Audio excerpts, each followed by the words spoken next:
আসসালামু আলাইকুম। এটিএন বাংলা সংবাদে সবাইকে স্বাগত জানাচ্ছি। আমি নাইম ফাতু মুবিন। শুরুতে বিআরবি কেবল সংবাদ শিরোনাম। ধর্ষণের সর্বোচ্চ শাস্তির দাবিতে বিক্ষোভে উত্তাল রাজধানী সহ সারা দেশ। বিচার 90 দিনের মধ্যে করতে আইন সংশোধন করা হবে, জানালেন আইন উপদেষ্টা।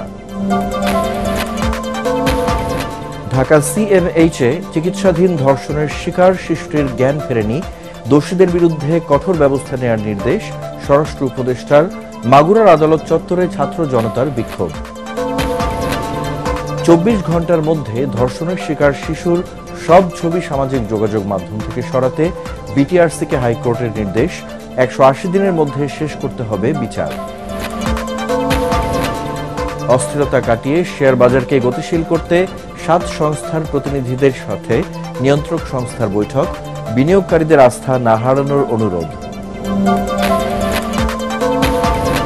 এবং ঈদে ট্রেনের অগ্রিম টিকিট বিক্রি শুরু 14 মার্চ। ছাত্রীদের সুবিধার্থে শতভাগ অনলাইনে, রেলপথ উপদেষ্টা ফাউজুল কবির খান। শুনছিলেন বিআরবি কেবল সংবাদ শিরোনাম। এছাড়াও সংবাদে থাকছে, জাকাতের অর্থে হাজারো দরিদ্র মানুষকে প্রশিক্ষণ দিয়ে নিশ্চিত চাকরির সুযোগ করে দিচ্ছে আস সুন্নাহ ফাউন্ডেশন।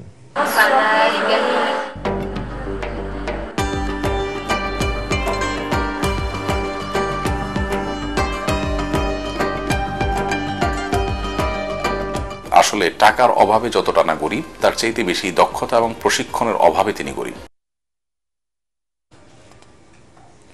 এবারে পুরো খবর। ধর্ষণের সর্বোচ্চ শাস্তির দাবিতে বিক্ষোভে উত্তাল রাজধানী সহ পুরো দেশ। ধর্ষকের দৃষ্টান্তমূলক শাস্তি এবং নারীর প্রতি সহিংসতার প্রতিবাদে ঢাকা বিশ্ববিদ্যালয়ের বিভিন্ন বিভাগের শিক্ষক শিক্ষার্থীরা আজ বিক্ষোভ মিছিল ও সমাবেশ করেছেন। ঘটনার প্রতিবাদে দেশের বিভিন্ন স্থানে বিক্ষোভ করে নিরাপদ বাংলাদেশের দাবি জানান ছাত্র জনতা। প্রতিনিধিদের পাঠানো তথ্য ছবি নিয়ে জানাচ্ছেন তামান্না জেনিফার।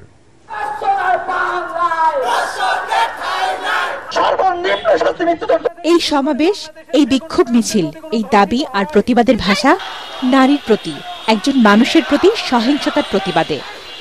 দেশব্যাপী ধর্ষণ, সন্ত্রাস ও বিচারহীনতার সংস্কৃতি চিরতরে নির্মূল করতে এখন ছাত্র, শিক্ষক সহ আপামর জনতা। সকালে ঢাকা বিশ্ববিদ্যালয়ের শিক্ষক শিক্ষার্থীদের মানববন্ধন ও বিক্ষোভে অংশ নেন ঢাকা বিশ্ববিদ্যালয়ের বিভিন্ন বিভাগের শিক্ষক ও শিক্ষার্থীরা। যোগ দেন ঢাকা মেডিকেল কলেজের শিক্ষার্থীরাও। সমাজ ব্যবস্থা এত খারাপ হয়ে গেছে, আমাদের না নিলে কোনো উপায় নাই। ধর্ষকদের দৃষ্টান্তমূলক শাস্তি আমরা 24 ঘন্টার মধ্যে দেখতে চাই। ধর্ষণ, শিশু নির্যাতন ও নিপীড়নের বিরুদ্ধে মানববন্ধন ও প্রতিবাদ সমাবেশ করে চট্টগ্রাম প্রিমিয়ার বিশ্ববিদ্যালয়ের শিক্ষার্থীরা।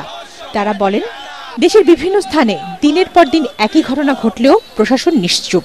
যদি দৃষ্টান্তমূলক দুই একটা শাস্তি নিশ্চিত করা যেত, তাহলে আজকে বারবার এই ঘটনাগুলো হতো না। এদিকে দুপুরে সিলেট শাহজালাল বিজ্ঞান ও প্রযুক্তি বিশ্ববিদ্যালয়ে বিক্ষোভ করে বৈষম্য বিরোধী ছাত্র আন্দোলনের শিক্ষার্থীরা। এ সময় সিলেট পলিটেকনিক ইনস্টিটিউট সহ কয়েকটি শিক্ষা প্রতিষ্ঠানের শিক্ষার্থীরাও বিক্ষোভ করে। কেন আমাদের এই বর্তমান সময়ে এসে একজন ধর্ষকের বিচার চেয়ে আমাদের রাস্তায় নামতে হবে? আমাদের গাইবান্ধা থেকে শুরু করে বাংলাদেশের একই দাবিতে গাইবান্ধায় বিক্ষোভ মিছিল ও মানববন্ধন করেছেন শিক্ষার্থীরা। তারা বলেন, অবিলম্বে আইন শৃঙ্খলা পরিস্থিতি ও নারীর প্রতি সহিংসতা বন্ধ করতে প্রশাসন ব্যর্থ হলে ছাত্র সমাজ ঐক্যবদ্ধভাবে বৃহত্তর কর্মসূচি দিতে বাধ্য হবে। এদিকে মাগুরা সহ সকল ধর্ষণের ঘটনার শাস্তির দাবিতে রাজশাহী বিশ্ববিদ্যালয়ে বিক্ষোভ মিছিল করেছেন শিক্ষার্থীরা। সকাল 11:30টার দিকে বিশ্ববিদ্যালয়ের প্রধান ফটকের সামনে মিছিলকারীরা অবস্থান নিলে ঘণ্টাখানেকের জন্য রাজশাহী ঢাকা রুটে যান চলাচল বন্ধ হয়ে যায়। অন্তর্বর্তী সরকার ধর্ষকদের শাস্তির ব্যবস্থা করতে পারছে না, এমন অভিযোগও শিক্ষার্থীদের। তামান্না জেনিফার, এটিএন বাংলা। 15 দিনের মধ্যে ধর্ষণ মামলার তদন্ত এবং 90 দিনের মধ্যে বিচার কাজ শেষ করতে দ্রুত আইন সংশোধন করা হবে বলে জানিয়েছেন আইন উপদেষ্টা ডক্টর আসিফ নজরুল। মন্ত্রণালয়ে এক ব্রিফিংয়ে তিনি জানান, ধর্ষণ মামলায় যেন আসামি জামিন না পায় সে বিষয়েও নির্দেশনা থাকবে সংশোধিত আইনে। ব্রিফিংয়ে স্বরাষ্ট্র উপদেষ্টা বলেন, নারী নির্যাতন বন্ধে কঠোর অবস্থানে সরকার। অতীতের সকল ধর্ষণ মামলার তদন্ত প্রতিবেদন দাখিল করতে পুলিশকে নির্দেশ দেওয়া হয়েছে বলেও জানান তিনি। আরো জানাচ্ছেন ইয়াসিন রানা। কোন নিষিদ্ধ ঘোষিত সংগঠনকে দেশের চলমান আইন শৃঙ্খলা পরিস্থিতির অবনতি এবং নারীদের যৌন হয়রানি রোধ ও ধর্ষণ প্রতিরোধে প্রধান উপদেষ্টা ডক্টর মোহাম্মদ ইউনূসের সাথে বৈঠক করেন উপদেষ্টারা। এরপর সচিবালয়ে আইন মন্ত্রণালয়ে ব্রিফিং করেন আইন, স্বরাষ্ট্র ও তথ্য উপদেষ্টা। এ সময় চলমান আইন শৃঙ্খলা পরিস্থিতি ঠিক রাখতে নিষিদ্ধ সংগঠনের কার্যক্রম চালাতে না দেয়া ও মব জাস্টিসের বিরুদ্ধে ব্যবস্থা নিতে সরকারের কঠোর অবস্থানের কথা জানান উপদেষ্টারা। যতগুলো জটিলতা এই সোসাইটিতে তৈরি হয়েছে, যে অস্থিরতা এবং নৈরাজ্য, আমরা এসব বিষয়ে এখন থেকে জিরো টলারেন্স ভূমিকায় অবতীর্ণ হব। এটা আমাদের আজকের মিটিং থেকে এটা আমাদের অবস্থান ব্যক্ত করতে চাই, জনগণকে জানাতে চাই যে যেখানেই মব জাস্টিস পরিস্থিতি হবে, সে যেই হন না কেন, যেই ধর্মের, যেই লিঙ্গের, যেই বর্ণেরই হন না কেন, যেই জাতিরই হন না কেন, আমরা এখন থেকে কঠোর ভূমিকায় অবতীর্ণ হব। স্বরাষ্ট্র উপদেষ্টা জাহাঙ্গীর আলম বলেন, ধর্ষকদের সর্বোচ্চ শাস্তি নিশ্চিতে কঠোর অবস্থানে সরকার। আইন শৃঙ্খলা রক্ষার বাহিনীকে ধর্ষণ সহ সকল ধরনের নারী ও শিশু নির্যাতনের বিরুদ্ধে কঠোর অবস্থান নেয়ার নির্দেশ দিয়েছি। সম্প্রতি ঘটে যাওয়া ধর্ষণের ঘটনাগুলির সঙ্গে জড়িত অপরাধীদের বিচার নিশ্চিত করা হবে এবং কঠোর শাস্তির আওতায় আনা হবে। এ যাবৎ নারীদের প্রতি যত সহিংসতা হয়েছে সেগুলির তালিকা করে দ্রুত তদন্ত সম্পূর্ণপূর্বক আদালতে প্রতিবেদন দাখিলের নির্দেশ দিয়েছি। নারীরা নির্ভয়ে নির্বিঘ্নে ঘরে বাইরে দায়িত্ব পালন করবে। ধর্ষণ, নারীদের যৌন হয়রানি ও নিরাপত্তা নিয়ে সরকার বেশ উদ্বিগ্ন জানিয়ে আইন উপদেষ্টা আসিফ নজরুল বলেন, ধর্ষকদের সর্বোচ্চ শাস্তি নিশ্চিতে আইন সংশোধন করা হবে দ্রুত। যেই সংশোধনী আনবো সেখানে আমরা বলবো তদন্তকারী অফিসার যাকে নির্দিষ্ট করা হয়েছে তাকেই তদন্ত কাজ সম্পন্ন করতে হবে নির্দিষ্ট সময়ের মধ্যে। তদন্তকারী অফিসার পরিবর্তন করা যাবে না। এবং এই যে তদন্তের সময়, সেটাও আমরা অর্ধেক করে দিচ্ছি। আগে ছিল 30 দিন, এখন আমরা 15 দিন করে দিচ্ছি। বিচারের জন্য আগে সময় ছিল সেটাও আমরা অর্ধেক করে দিচ্ছি। 90 দিনের মধ্যে ধর্ষণের মামলায় 90 দিনের মধ্যে বিচার করতে হবে। ধর্ষণের মামলা 15 দিনের মধ্যে তদন্ত কাজ শেষ করতে হবে। এবং ধর্ষণের মামলা যদি 90 দিনের মধ্যে বিচার সম্পন্ন নাও হয়, এই অজুহাতে কাউকে জামিন দেওয়া যাবে না। বিচারের জন্য কিছু ক্ষেত্রে ডিএনএ রিপোর্টের জন্য কালক্ষেপণ না করে মেডিকেল রিপোর্টের ভিত্তিতে বিচারের ব্যবস্থা করার বিষয়েও আইনের সংশোধনীতে রাখা হবে বলে জানান আইন উপদেষ্টা আসিফ নজরুল। ইয়াসিন রানা, এটিএন বাংলা, ঢাকা। 3 দিনও জ্ঞান ফেরেনি মাগুরায় ধর্ষণের শিকার 8 বছরের শিশুটির। আশঙ্কাজনক অবস্থায় চিকিৎসা চলছে তার ঢাকা সিএমএইচে। কৃত্রিমভাবে তার শ্বাস নেয়ার ব্যবস্থা করেছেন চিকিৎসকরা। হাসপাতালে গিয়ে শিশুটির খোঁজ খবর নিয়ে সর্বোচ্চ চিকিৎসার নির্দেশ দেন স্বরাষ্ট্র উপদেষ্টা। জানান, ধর্ষণকারীদের বিরুদ্ধে কঠোর ব্যবস্থা নেবে সরকার। এদিকে ধর্ষণ মামলায় 4 আসামির ফাঁসির দাবিতে মাগুরার আদালত চত্বরে প্রতিবাদ কর্মসূচি পালন করেন ছাত্র জনতা। মাগুরার প্রতিনিধি সুজন মাহমুদকে সাথে নিয়ে রিপোর্ট করছেন মাহবুব কবির চপল। স্বজনদের ভালোবাসায় যে শিশুটির আনন্দে দিন কাটানোর কথা, তাদের হাতেই পাশবিক নির্যাতনের শিকার হয়ে জীবন মৃত্যুর সন্ধিক্ষণ এসে অবস্থার অবনতি হওয়ায় ঢাকা মেডিকেল থেকে তাকে নেওয়া হয়েছে সিএমএইচে। শিশুটিকে দেখতে হাসপাতালে যান স্বরাষ্ট্র উপদেষ্টা। 8 বছরের শিশু আসিয়াকে নিবিড় পর্যবেক্ষণে রেখেছেন চিকিৎসকরা।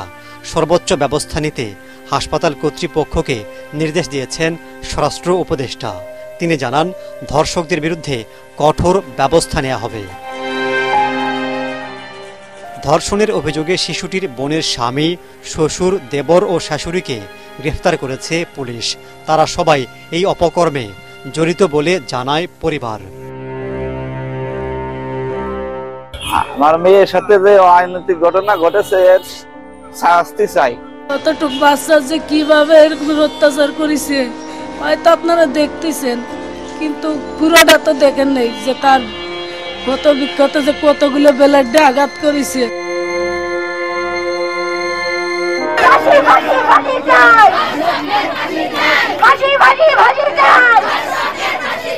এদিকে ধর্ষকদের ফাঁসির দাবিতে মাগুরা চিফ জুডিশিয়াল ম্যাজিস্ট্রেট আদালতে অনশন করেন ছাত্র জনতা। তারা যেভাবে ছোট বাচ্চাটাকে এমন ভাবে অত্যাচার করেছে, আমরাও চাই যে তারও সেইভাবে অত্যাচার করে মারা হোক। ধর্ষকের চূড়ান্ত শাস্তি হোক, তার শাস্তি ফাঁসি হোক। যেহেতু আমরা মেয়ে, আমাদের নিরাপত্তাটা কোথায়? আমরা রাস্তায় সঠিকভাবে চলাফেরা করতে পারি না। 24-এর গণ অভ্যুত্থানের পরেও 2025 সালে এসে আমরা মেয়েরা কি সেফ? আমরা কি বাইরে যেতে পারি? আমরা আমাদের নিজের নিরাপত্তাটাই নিশ্চিত করতে পারছি না। মানবাধিকার সংগঠনগুলো বলছে, গত 2 মাসে শতাধিক নারী ও শিশু পাশবিক নির্যাতনের শিকার হয়েছেন। আইন শৃঙ্খলার দুর্বলতার কারণেই এমনটা ঘটছে বলে মনে করছেন মানবাধিকার কর্মীরা। চলতি বছর গত 2 মাসে ধর্ষণের শিকার হয়েছে 108 জন নারী, যাদের মধ্যে 66 জন 18 বছরের কম বয়সী শিশু। যদিও বাংলাদেশে শিশু ও নারী নির্যাতন প্রতিরোধে কঠোর আইন রয়েছে, তবে এগুলোর যথাযথ প্রয়োগ না হওয়ার কারণে অপরাধীরা সহজেই পার পেয়ে যায়। আইনের সঠিক প্রয়োগ নেই এবং ধর্মান্ধতার যে সংখ্যা ধীরে ধীরে বাড়ছে, এই কারণেই কিন্তু নারীদের প্রতি নির্যাতনের ঘটনা প্রতিনিয়ত প্রতি মিনিটে বেড়ে চলেছে। এই অবস্থায় নারীদের নিরাপত্তা নিশ্চিতের দাবি জোরালো হচ্ছে। মাহবুব কবির চপল, এটিএন বাংলা, ঢাকা। মাগুরায় ধর্ষণের শিকার শিশুটির ছবি, ভিডিও ও পরিচয় সামাজিক যোগাযোগ মাধ্যম, গণমাধ্যম ও অনলাইন প্ল্যাটফর্ম থেকে 24 ঘন্টার মধ্যে সরাতে বিটিআরসি, পুলিশের আইজি সহ সংশ্লিষ্টদের নির্দেশ দিয়েছে হাইকোর্ট। একই সাথে 180 দিনের মধ্যে বিচার শেষ করার নির্দেশ দিয়েছে উচ্চ আদালত।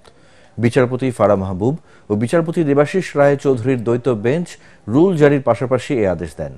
এদিকে ধর্ষণের শিকার শিশু ও তার পরিবারকে চিকিৎসা ও আইনি সহায়তা দেওয়ার কথা জানিয়েছে বিএনপি। আরও জানাচ্ছেন হুমায়ুন চিশতি। মাগুরায় ধর্ষণের শিকার শিশু ও তার পরিবারের নিরাপত্তা, ন্যায় বিচার ও অনলাইন প্ল্যাটফর্ম থেকে ভুক্তভোগীর ছবি, ভিডিও অপসারণ চেয়ে রিট করেন 2 আইনজীবী। রিটের সংক্ষিপ্ত শুনানি শেষে রুল জারির পাশাপাশি কয়েকটি নির্দেশনা দেন হাইকোর্ট। আদেশে আদালত বলেন, 30 কার্যদিবসের মধ্যে মামলাটির তদন্ত শেষ করতে হবে, আর বিচার শেষ করতে হবে অভিযোগ আমলে নেয়ার 180 দিনের মধ্যে।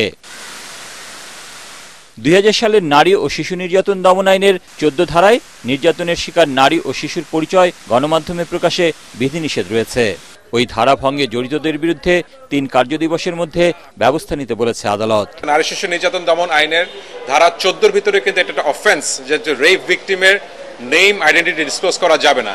সেটা বাস্তবায়নের জন্যই বিটিআরসি আর ল এনফোর্সমেন্ট এজেন্সির উপরে ডাইরেকশন দেওয়া আছে, যাতে করে এটাকে রিমুভ করে দেওয়া হয়। যারা যারা এখানে পাবলিশ করেছেন তার ডিটেলসগুলো প্রত্যেকটা ইন্ডিভিজুয়ালকে যেন আইডেন্টিফাই করে তাদের এগেনস্টে যেন আমাদের ধারাবাহিক লর আন্ডারে যেন তাদের এগেনস্টে পানিশমেন্ট নেওয়া হয়, সেটা একটা ডাইরেকশন দেওয়া আছে। কোর্ট বলে 180 দিনের মধ্যেই যেন কমপ্লাই করতে হয়, 180 দিনের মধ্যে যেন বিচারটা শেষ করা হয়।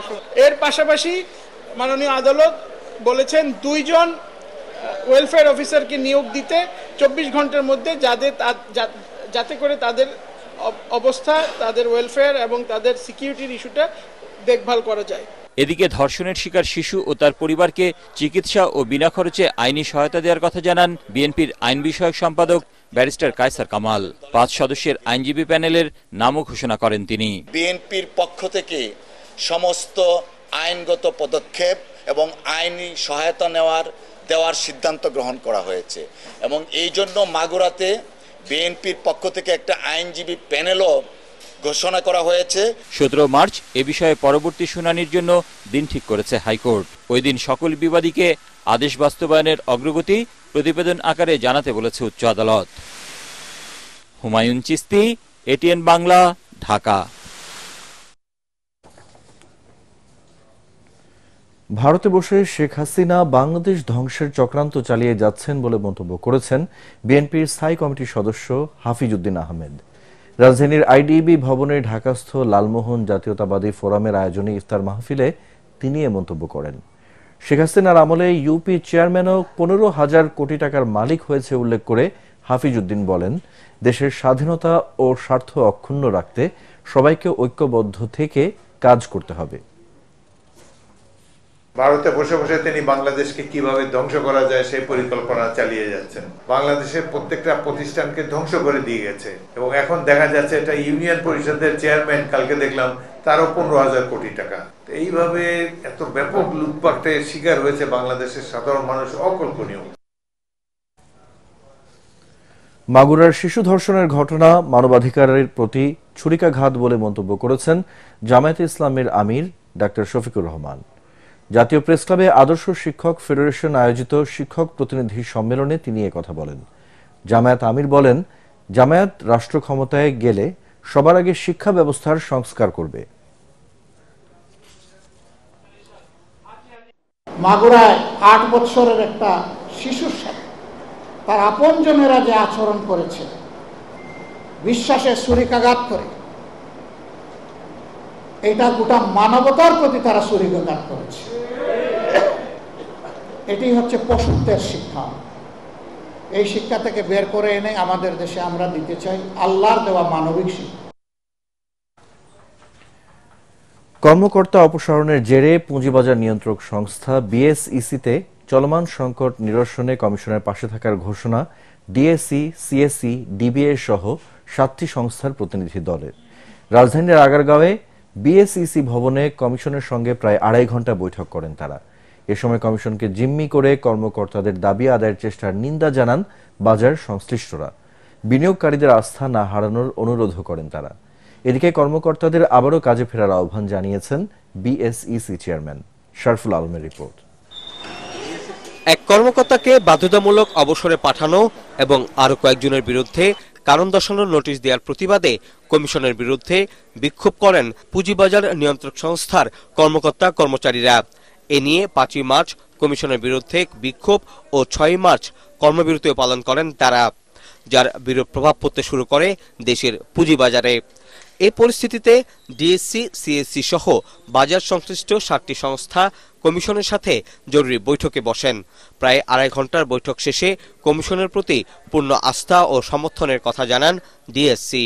যে ঘটনায় ঘটেছে কিনা আমরা কারো পক্ষে বা বিপক্ষে মার্কেট অংশীজন বলতে চাই না, বাট আমাদের কমিশনের প্রতি, সরকারের প্রতি দৃঢ় আস্থা আছে। যারা অন্যায়ের সাথে, যারা অতীতে বিভিন্ন অনিয়মের সাথে জড়িত ছিলেন এবং এখনো সেই ধরনের কাজের সাথে যুক্ত হচ্ছেন বা বিভিন্ন ধরনের কার্যক্রমের মাধ্যমে পুঁজিবাজারটাকে দুর্বল করার চেষ্টা করছেন, তাদেরকে এই দেশের যে আইন আছে, বিচার আছে, সেই প্রক্রিয়াটা চলমান থাকবে। বিএসইসিকে জিম্মি করে দাবি আদায়ের চেষ্টার নিন্দা জানান তারা। বলেন, নির্দোষ কর্মকর্তারা যেন শাস্তি না পান তা নিশ্চিত করতে কমিশনকে অনুরোধ জানানো হয়েছে।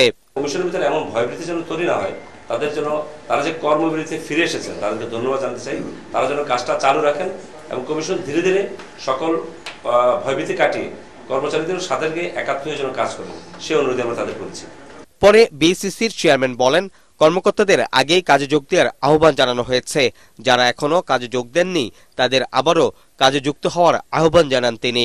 আমরা দেখতে পাচ্ছি আমাদের যারা কর্মচারী আছে ওনারাও কাজে ফেরত আসছেন এবং আমরা সবসময় গতদিনও আপনাদেরকে বলেছি সবাইকে আহ্বান করছি চলে আসতে, কাজে যোগদান করতে, এবং আমরা কাজে যোগদান করলে আমরা সামনে যেভাবে কাজ করে সেভাবেই চলবে। এর আগে বিনিয়োগকারীদের পুঁজিবাজারে আস্থা না হারানোর অনুরোধ জানান বাজার সংশ্লিষ্টরা।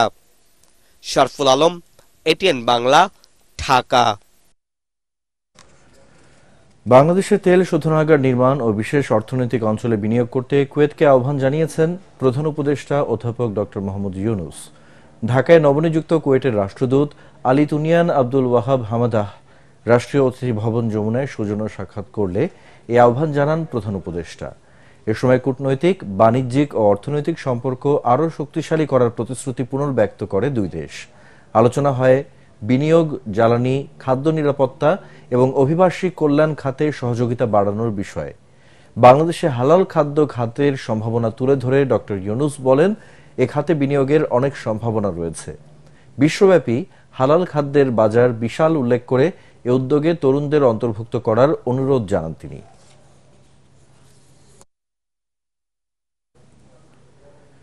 1 এপ্রিল পবিত্র ঈদ উল ফিতরের সম্ভাব্য তারিখ নির্ধারণ করে ট্রেনের অগ্রিম টিকিট বিক্রির সিদ্ধান্ত নিয়েছে রেল কর্তৃপক্ষ।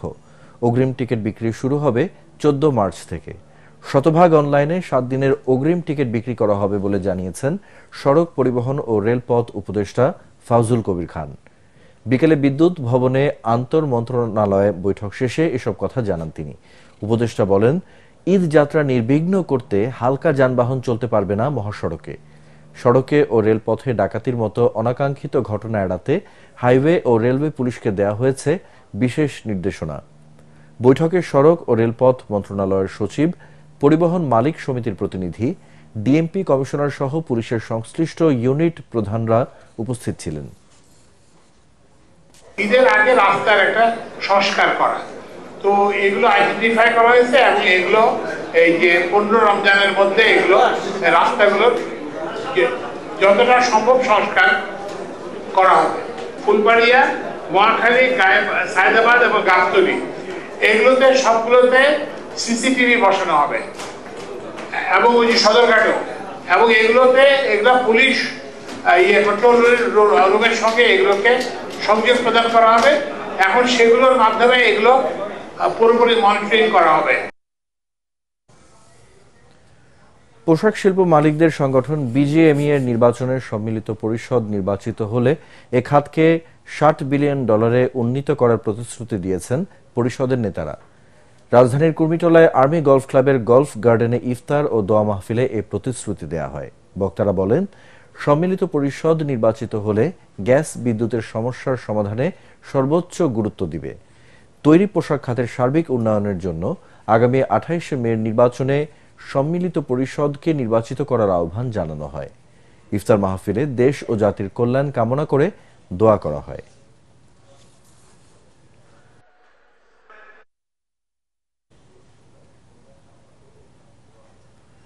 জাকাতের অর্থে হাজারো দরিদ্র মানুষকে প্রশিক্ষণ দিয়ে নিশ্চিত চাকরির সুযোগ করে দিচ্ছে আস সুন্নাহ ফাউন্ডেশন। বিভিন্ন মেয়াদের 8টি কোর্সে দক্ষতা বাড়ানোর পাশাপাশি দ্বীনি শিক্ষায় শিক্ষিত করে সৎ মানুষ গড়ে তুলছে সংস্থাটির স্কিল ডেভেলপমেন্ট ইনস্টিটিউট। আস সুন্নাহ ফাউন্ডেশনের প্রতিষ্ঠাতা চেয়ারম্যান শায়ক আহমদুল্লাহ বলেন, 2026 সাল থেকে প্রতি বছর 1 লাখ অদক্ষ জনগোষ্ঠীকে প্রশিক্ষণ দিয়ে দেশের বেকারত্ব দূর করাই এই প্রতিষ্ঠানের লক্ষ্য। রিপোর্ট আদ্দিন সজীবের।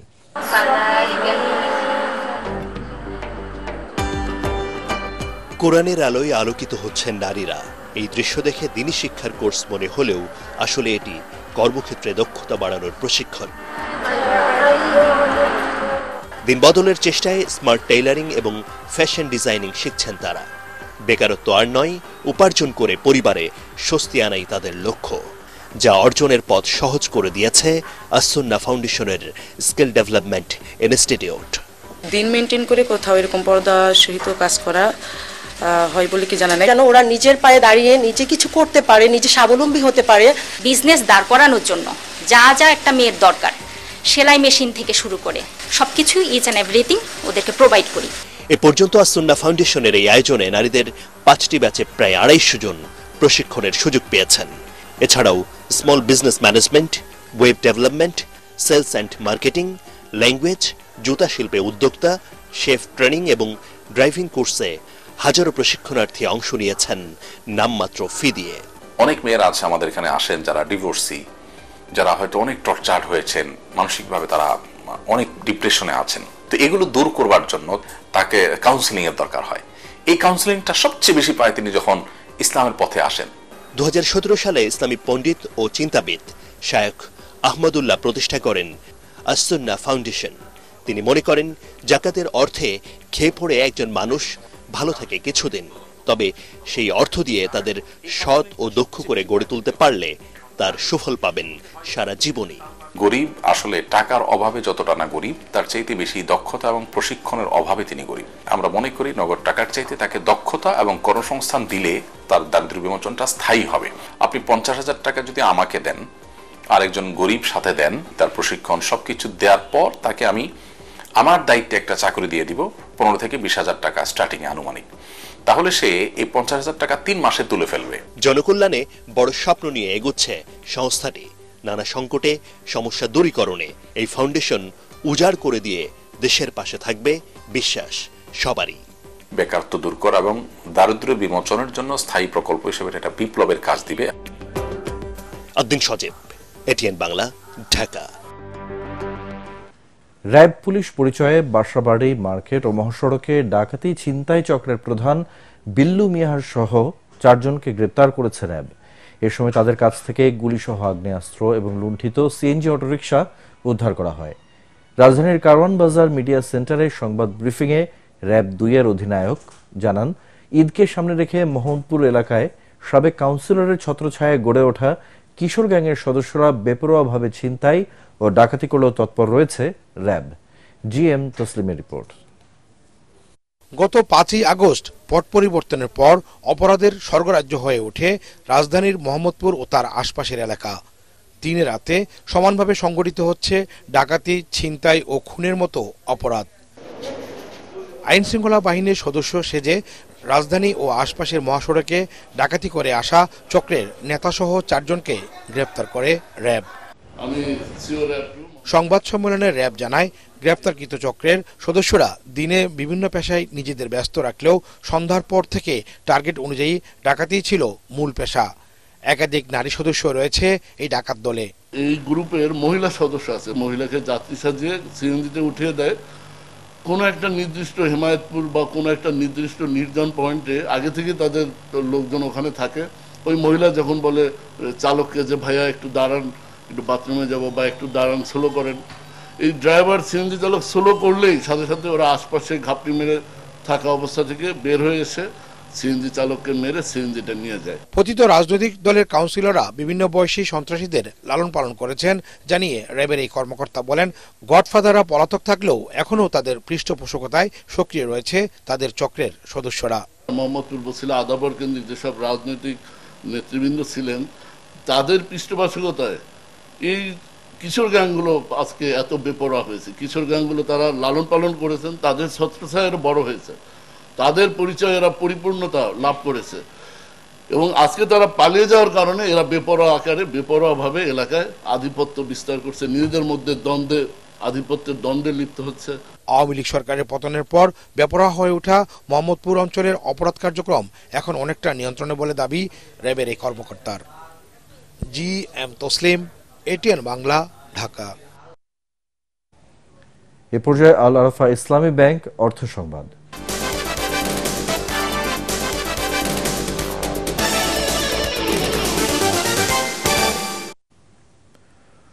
পরচুলা তৈরি করে স্বাবলম্বী হয়েছেন ঠাকুরগাঁওয়ের কয়েকশো নারী। এসব নারীকে পথ দেখিয়েছেন কঠোর পরিশ্রমী ও আত্মপ্রত্যয়ী কণিকা বেগম। নিজের সাথে সাথে গ্রামের 3 শতাধিক নারীর উপার্জনের পথও তৈরি করেছেন তিনি। এতে পাল্টে যাচ্ছে গ্রামের দৃশ্যপট। তাদের উৎপাদিত পণ্য সরাসরি বিদেশে রপ্তানির সুযোগ পেলে এই উদ্যোগ আরও বাড়ানো সম্ভব বলে মনে করেন কণিকা বেগম। এ পর্বের শুরুতেই পার্টেক্স খেলার খবর।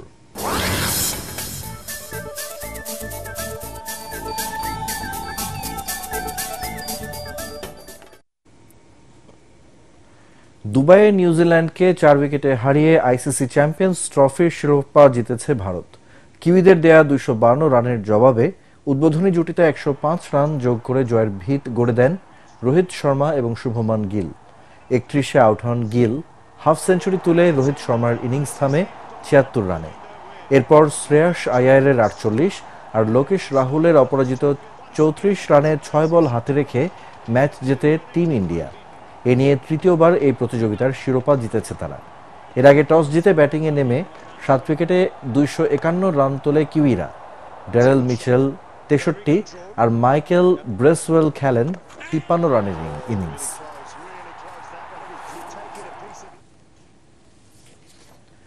শেষ করার আগে বিআরবি কেবল সংবাদ শিরোনামগুলো এক নজরে আরেকবার। ধর্ষণের সর্বোচ্চ শাস্তির দাবিতে বিক্ষোভে উত্তাল রাজধানী সহ সারা দেশ। বিচার 90 দিনের মধ্যে করতে আইন সংশোধন করা হবে, জানালেন আইন উপদেষ্টা। ঢাকা সিএমএইচে চিকিৎসাধীন ধর্ষণের শিকার শিশুটির জ্ঞান ফেরেনি। দোষীদের বিরুদ্ধে কঠোর ব্যবস্থা নেওয়ার নির্দেশ স্বরাষ্ট্র উপদেষ্টার। মাগুরার আদালত চত্বরে ছাত্র জনতার বিক্ষোভ। 24 ঘন্টার মধ্যে ধর্ষণের শিকার শিশুর সব ছবি সামাজিক যোগাযোগ মাধ্যম থেকে সরাতে বিটিআরসিকে হাইকোর্টের নির্দেশ। 180 দিনের মধ্যে শেষ করতে হবে বিচার। অস্থিরতা কাটিয়ে শেয়ার বাজারকে গতিশীল করতে 7 সংস্থার প্রতিনিধিদের সাথে নিয়ন্ত্রক সংস্থার বৈঠক। বিনিয়োগকারীদের আস্থা না হারানোর অনুরোধ।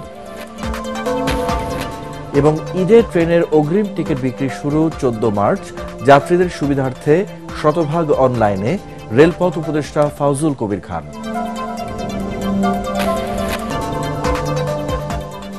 পরবর্তী সংবাদ দেখার আমন্ত্রণ জানিয়ে এখনকার মতো শেষ করছি।